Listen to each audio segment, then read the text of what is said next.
कि देशाटन हमारे युवा ही हमेशा करते थे। जी जी जी। भी लगता है श्री राम वनगमन पथ पर जाने का जो विचार मुझे आया है, ये संस्कृति को जोड़ने का एक अच्छा माध्यम बनेगा। क्योंकि प्रण कर लेना और प्रण को पूर्ण करने के लिए शुरुआत करना, ये अपने में बड़ा संघर्ष होता है। जी जी। तो मैंने जब अपनी बातें लोगों को बताई, कुछ इंटरव्यूज़ मेरे हुए, और उसके बाद एक जन सहभागिता का जो फैलाव, जन समूह का अपार फैलाव प्रत्यक्ष अप्रत्यक्ष रूप से मुझे मिलना शुरू हुआ। ये मुझे लगता है यात्रा प्रारब्ध बहुत पहले ही हो चुकी थी, बस कार्य अभी शुरू होना था। जी जी जी। मुझे साइकिल, मोबाइल, बैग, जूता, चश्मा, मतलब जो कुछ इसमें जो जरूरी संसाधन है, हेलमेट, ये सब कुछ मुझे लोगों के द्वारा प्राप्त हो रहे हैं। जहाँ जहाँ जाए देव रघुराया, करहि मेघ तह तह नभ छाया। त्रेता युग में आज के 7,000 वर्ष पूर्व, ईसा पूर्व, श्री रामचंद्र जी अयोध्या पावन नगरी से रामेश्वरम गए थे यात्रा के लिए। और आज इतने वर्ष बाद एक युवा अयोध्या का, प्रभु की नगरी का, कलयुग में बहुत बड़ी बात है आज के समय में। एक और यात्रा के लिए इन्होंने दम भरा है, कह सकते हैं आज के अवधि क्षेत्र में बयाना लिया है, एक तरह से कह सकते हैं। अभिषेक सामंत जी, अभिषेक सामंत श्रीवास्तव जी, अभिषेक सामंत जी, ढेर सारी शुभकामना आपको। बहुत बहुत धन्यवाद। सबसे पहले तो ये बताइए, सावंत एक बहुत प्यारा नाम, एक बीच में बड़ा हमें नाम, ये नाम के पीछे हर आदमी का एक व्यक्तित्व अलग होता है, उसके पीछे एक इतिहास जुड़ा होता है, उस इतिहास को ज़रा सा बताइए। मेरे बाबा कहते हैं कि मेरी 5 पीढ़ी पहले या 4 पीढ़ी पहले अंग्रेज़ों के समय में मेरे पर बाबा उस समय इंस्पेक्टर या सब इंस्पेक्टर हुआ करते थे, और उन्होंने शायद कुछ युद्ध वगैरह जीता था, तो अंग्रेज़ों ने उन्हें टाइटल दी थी सावंत। सावंत मतलब होता है नायक, वीर, बहादुर। और ये टाइटल हमारी तब से लगातार चलती आ रही है, और उस परंपरा का निर्वहन हम कर रहे हैं, क्योंकि परंपरा का निर्वहन ही संस्कृति को जोड़ता है। मतलब कुछ अलग करने की चाहत आपको प्रेरणा बाबा जी से मिली, एक कह सकते हैं? निश्चित मैं कह सकता हूँ कि मेरे पर बाबा जो थे मास्टर तारा सिंह, अयोध्या जब पहली बार आए, चूँकि फैज़ाबाद तब हुआ करता था, और अम्बेडकर नगर जनपद जो 2005 में बना है, वो भी फैज़ाबाद का अभिन्न हिस्सा था। तो वो 10वीं पास करने के बाद आए, और पहले उन्होंने बहुत सारी चीज़ें संघर्ष किया। फिर महाराजा inter college, Manohar Lal inter college में वो प्राध्यापक रहे, एनसीसी के अध्यापक रहे। और उस दौरान मतलब जब मैं अपने बाबा से, चूँकि मेरा एक अच्छा खासा अंतराल उनके साथ 10 वर्षों का रहा है मेरे जन्म के बाद। 93 में मेरा जन्म होता है, और 2001 में वो दिवंगत होते हैं, तो उसके बीच का जो अंतराल है वो तो मैंने उनके साथ देखा है। और जो मैं सुनता हूँ उनके बारे में, तो उससे काफ़ी प्रेरणा मिलती है कि, और उसके बाद की जो पीढ़ी है, मतलब मेरे बाबा, मेरी बुआ जी, मेरे पिताजी की बुआ जी, सभी एक शिक्षा के क्षेत्र से जुड़े रहे हैं। मैं ही थोड़ा अलग हो गया हूँ, लेकिन वो प्रेरणा कहीं ना कहीं उस टाइटल से भी आती है। जहाँ पर श्री रामचंद्र जी उस समय रुके थे, वहाँ पर एक संस्कृति, एक सभ्यता का जन्म हुआ। और आज भी आपकी उम्र बहुत कम है, मैं देख रहा हूँ। ये आपका विजन क्या, आपका उद्देश्य क्या है करने?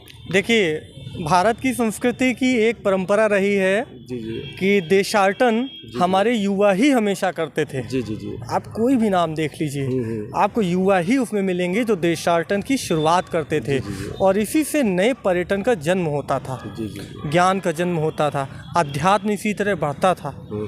तो मुझे भी लगता है श्री राम वनगमन पथ पर जाने का जो विचार मुझे आया है, ये संस्कृति को जोड़ने का एक अच्छा माध्यम बनेगा।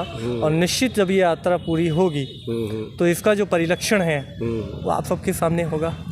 अर्थ एक ऐसी चीज़ है आज के समय में कि कोई भी विज़न आप लेकर चलें, कोई भी काम करने कर चलें, तो एक व्यवधान आता है अगर अर्थ आपके पास नहीं। उसको कैसे आपने मैनेज किया? चूँकि मैं मध्यम वर्ग से आता हूँ, इतनी व्यवस्था नहीं है पैसों की, और संघर्ष से पूरा जीवन चल रहा है, पारिवारिक जीवन भी चल रहा है।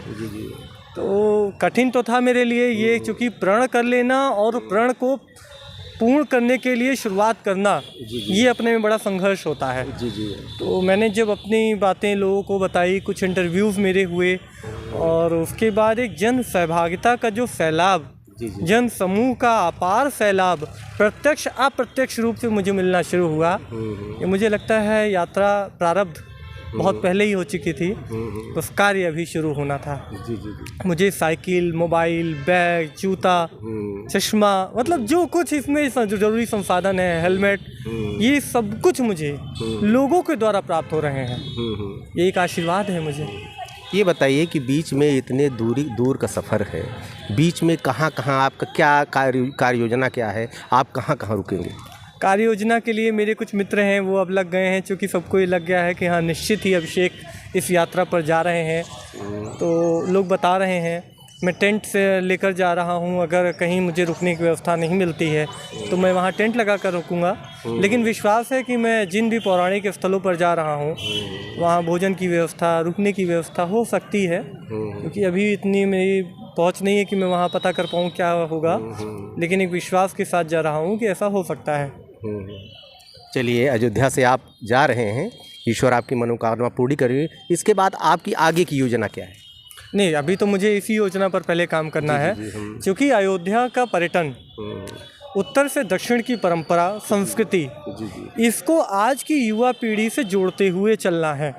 हमारी जो संस्कृति है, हमारी जो परंपरा है, हमारे हस्तशिल्प कलाकार हैं, हमारे जितने भी फोक आर्टिस्ट हैं, हमारे इस उत्तर प्रदेश से लेकर अयोध्या से लेकर रामेश्वरम तमिलनाडु के बीच में जितने भी पड़ाव हैं, यहाँ पर जितने भी हमारे NGOs हैं, हमारे एजुकेशनल इंस्टीट्यूट हैं, इन सब से संपर्क करना है, वहाँ जाना है, अयोध्या की संस्कृति से उन्हें परिचित कराना है कि वो अयोध्या आएँ, अयोध्या के पर्यटन को विस्तार दें, देखें कि राम मंदिर कैसा बन रहा है, अयोध्या की भव्यता क्या है, यहाँ की पौराणिकता क्या है, ऐतिहासिकता क्या है, हमारी कला संस्कृति, हमारा कला विरासत कैसा है, ये सब परिचित कराने के लिए हम जा रहे हैं। यही हमारा मुख्य उद्देश्य है, और इससे आने वाली युवा पीढ़ी जुड़ सकती है, रोजगार के नए अवसर प्रदान हो सकते हैं, इसमें खुल सकते हैं। जी जी जी, ये सब हमारे प्रयास हैं।